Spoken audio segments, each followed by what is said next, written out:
Here's an interesting story about a kippah. It was called the Camouflage Kippah, and it happened in 1983 in Beirut, Lebanon, when the U.S. Marine Barracks were bombed by the intolerant religion of Islam. Okay?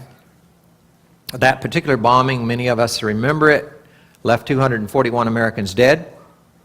There was 2 trucks filled with bombs, basically came up and parked outside of 2 separate buildings that housed American and French military forces, and killed both French and military forces. This became an interesting thing. There was a Jewish Navy chaplain called Arnold Reinskoff. He was actually one of the first responders, and he wouldn't have been there. He was actually first of the week, and he had been planned to leave, but his travel date came up on Shabbat, and he didn't want to travel on Shabbat, so that put him in the barracks when the Islamic forces attacked the barracks. Okay? This is a graphic example, I believe, of the difference between what Islam teaches and what the Bible teaches. Okay? First of all, so what happens is he comes in as a first responder. He didn't get hurt. He comes in and is a wounded Marine there that he's attending. The Marine's got blood all over his face. He has nothing. He grabs his kippah and wipes blood, cleans the guy's face off with his kippah. Okay, and continued working with the men there, trying to save lives and trying to do first responder help. There was a Catholic chaplain there as well in the barracks with them, and he saw what had happened. And he saw his kippah laying there. He had it, and he kind of put it aside. It's bloody, it's unclean, he can't put it back on. It's not salvageable.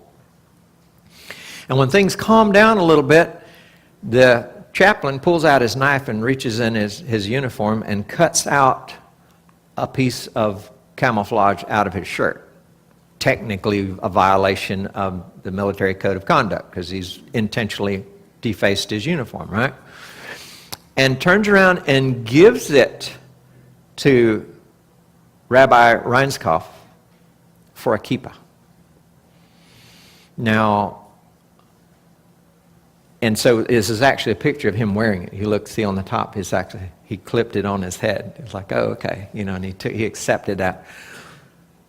Later on, President Reagan actually heard about the incident. Actually, it was George Bush that was over there at the time and told him what had happened, and ended up commenting in a congressional hearing about something else, or a congressional session, commented on it, congratulated the men what they had done and for their bravery and and going and trying to help people, and also intentionally had this story read into the congressional record because he believed, as I do, that it is a great example of who we are as a people, as who we are as a nation who worship the Elohim of Israel, Yahovah.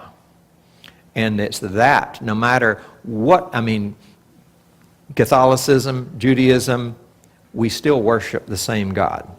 And so it's that respect for as we come together. Now, of course, he's restoring all things. We're all coming back to, that's what he wants. He's gathering his children.